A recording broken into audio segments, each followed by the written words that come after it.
All right, today's tip of the day, Excel tip of the day is twofold: data validation and data tables. So this is basically two ways to go about the same problem, and that's scenario analysis. The scenario I've made up for this is, let's say you're new to the basketball market, and you want to decide how much money you can possibly be making based on your revenue in year 10, right? That's going to be our metric. You're like, all right, so what's going to be my lowest and highest possible year 10 revenues in a bunch of different scenarios. So I'll walk you through the inputs for data validation. So we have our growth rate, that's blue, that's a constant, 10%, just put that in there. That's assumed, that won't be changing. And then the different scenarios changing are different amounts of demand and different amounts of price. So the different demand will affect the units sold, and the price is the price, obviously.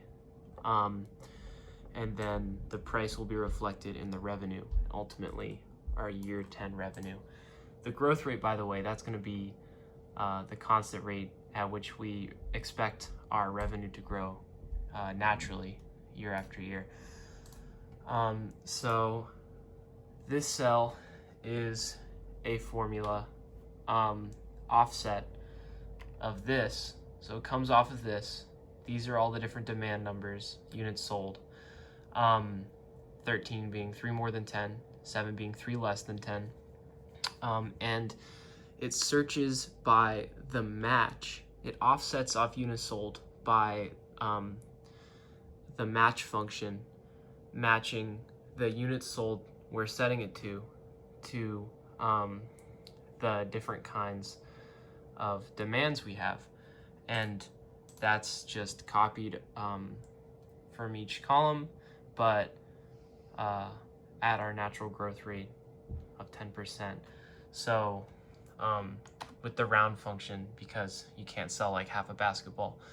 So this is going to be like whatever our number here is times like 1 plus 10%.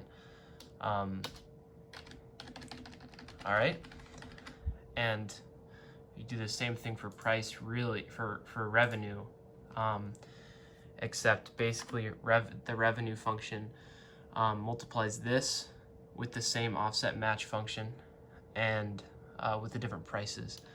And where data validation comes in is, see these little drop-down menus? So what you do is, it's Alt-A-V-V, or just to walk you through it, data validation. Set it on list. Set your source here. These are my different things. So these are different options we want, right? And then you can either click the thing or Alt down, and you'll see there's a bunch of different options, right? And so this is base and base. But if you see, if we switch it to high demand, the amount of units sold goes up. Low demand, same goes for price. So we can check out what it would be like if we had high demand of units, however we set our prices lower. That would create a year 10 revenue of 124. Here, let me set that to currency to make that more. All right, that makes more sense now. Cool, so yeah, that's fun, different ways to play around it.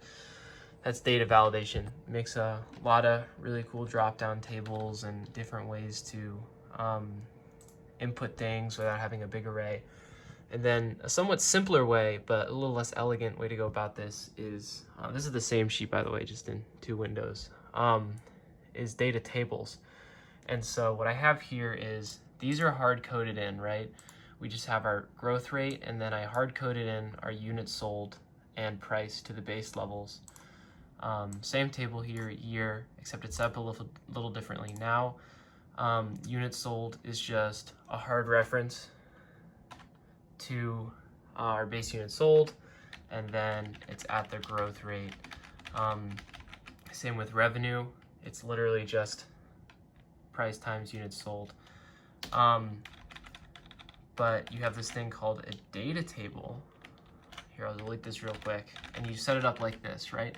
So what this is this is referencing our year 10 revenue, because that's what we're looking for, right? So it's Q14. Here, we'll tether that.